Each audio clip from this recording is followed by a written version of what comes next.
Welcome to Label Resizer. In this video, we'll briefly show you how the Barcode Label Maker tool works. After logging into Label Resizer, first select the Compliance menu, then choose Barcode Label Maker. Next, set the dimensions of your label according to your needs. Then, select your barcode type from the drop-down menu.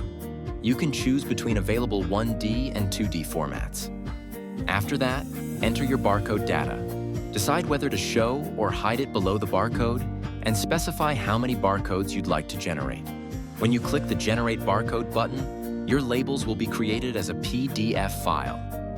They will be automatically downloaded to your computer and also opened in a new browser tab for your convenience. Label Resizer, all-in-one solution for your labeling needs.